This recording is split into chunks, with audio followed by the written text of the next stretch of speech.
Baik, Assalamualaikum warahmatullahi wabarakatuh. Perkenalkan, nama saya Muhammad Ikram dengan NIM 521-44050. Kali ini saya akan mempresentasikan tugas dari himpunan mahasiswa ke proyek, yaitu tugas relasi dan representasi. Ini saya akan menjelaskan yaitu bagaimana relasi antara himpunan mahasiswa dan proyek dapat digambarkan dalam berbagai bentuk, serta bagaimana konsep ini digunakan dalam sebagai sistem basis data. Yang pertama, diketahui bahwa himpunan M atau himpunan mahasiswa sama dengan ABC atau himpunan mahasiswa itu merupakan ABC, dan himpunan proyek atau himpunan P itu adalah proyek 1 dan proyek 2 atau P1 dan P2. A itu mengerjakan proyek 1 serta B itu mengerjakan proyek 2 atau P1.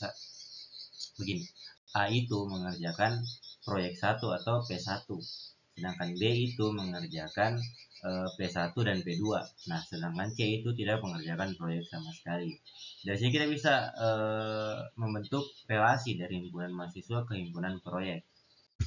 Nah, relasi itu bisa kita tuliskan, yaitu R sama dengan A himpunan A titik himpunan P1 B P1 dan B P2.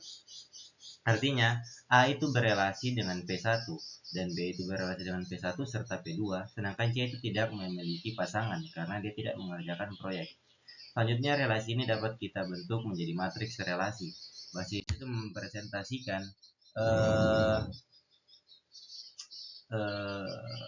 mempresentasikan mahasiswa dan kolom mempresentasikan proyek.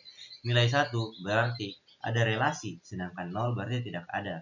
Kita bisa lihat di sini bahwa relasi P1 itu ada di bagian A, itu nomor angkanya adalah 1 karena A itu mengerjakan proyek 1, sedangkan B itu adalah untuk relasinya itu P1 dan P2 itu adalah 1 karena B itu mengerjakan proyek 1 dan proyek 2, sedangkan C itu kedua-duanya 0 karena dia tidak mengerjakan kedua-dua proyek tersebut.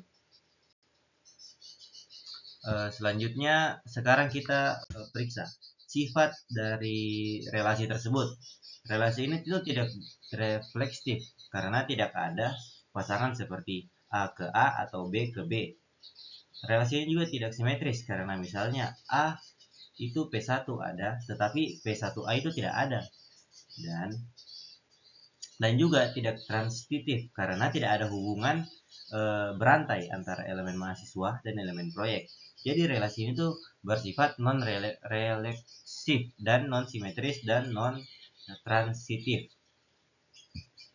Selanjutnya itu konsep ini itu sangat penting dalam dunia basis data. Karena misalnya konsep ini dalam sistem informasi akademik nih, kita bisa punya tabel mahasiswa dan tabel proyek. Untuk menghubungkan keduanya, kita bisa gunakan tabel relasi, misalnya tabel proyek underscore mahasiswa. Di tabel ini kita bisa pasangkan NIM mahasiswa dan ID proyeknya yang ia kerjakan. Contohnya, NIM di sini. Contohnya di sini, NIM 101 itu mahasiswa dan ID proyeknya itu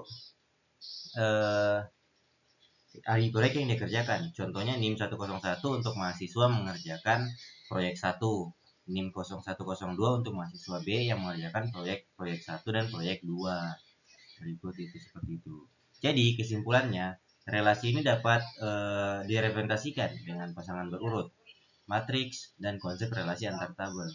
Relasi ini tuh menjadi pada dasar penting dalam merancang sistem informasi basis data database. Sekian penjelasan dari saya Muhammad Ikram.